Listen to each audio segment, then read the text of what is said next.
সকাল থেকে প্রখর রোদ, বেলা বাড়ার সঙ্গে সঙ্গে বাড়ছে অস্বস্তি। বিগত কয়েকদিন ধরে হাঁসফাঁস গরমে নাজেহাল কলকাতা সহ দক্ষিণবাসী। এই আবহে স্বস্তির খবর। জানা গিয়েছে, বৃহস্পতিবার দক্ষিণবঙ্গের 9টি জেলায় ঝড় বৃষ্টির সম্ভাবনা রয়েছে। দক্ষিণবঙ্গের একাধিক জেলায় বৃষ্টি হতে পারে। পূর্বাভাস অনুযায়ী স্থানীয় বজ্রগর্ভ মেঘ থেকে ভিজতে পারে উত্তর 24 পরগনা, দক্ষিণ 24 পরগনা, পুরুলিয়া, পূর্ব মেদিনীপুর, পশ্চিম বর্ধমান, বাঁকুড়া, বীরভূম, নদিয়া ও মুর্শিদাবাদ।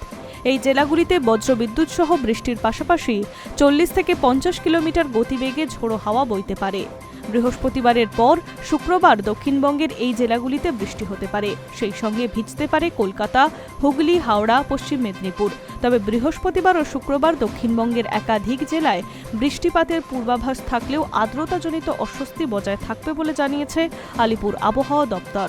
তাপমাত্রায় বড়সড় বদলের ইঙ্গিত নেই, তবে জানা গিয়েছে বর্তমানে পশ্চিমবঙ্গ সংলগ্ন ঝাড়খণ্ড, উড়িষ্যার একটি ঘূর্ণাবর্ত তৈরি হয়েছে। সেই সঙ্গে উত্তর পূর্ব ও পূর্ব মধ্য বঙ্গোপসাগর সংলগ্ন অঞ্চলে আরেকটি ঘূর্ণাবর্ত অবস্থান করছে।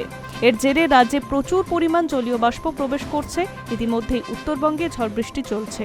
হাওয়া অফিস আগেই জানিয়েছিল উত্তরবঙ্গে বৃষ্টি হতে পারে। শুক্রবার অবধি জলপাইগুড়ি, দার্জিলিং, কালিম্পং, আলিপুরদুয়ার, কোচবিহারে বহু জেলায় বজ্রবিদ্যুৎ সহ হালকা থেকে মাঝারি বৃষ্টিপাত হতে পারে। সেই সঙ্গে বইতে পারে ঝোড়ো হাওয়া। অন্যদিকে বৃহস্পতিবার আলিপুরদুয়ার ও জলপাইগুড়ির 2টি জায়গায় ভারী বর্ষণের সম্ভাবনা রয়েছে। সব মিলিয়ে দক্ষিণবঙ্গে হাওয়া বদলের সম্ভাবনা।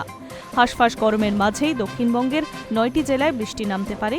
শুক্রবারও ভিজতে পারে কলকাতা, হাওড়া, হুগলি, পশ্চিম মেদিনীপুরের জেলাগুলি। Hi news network.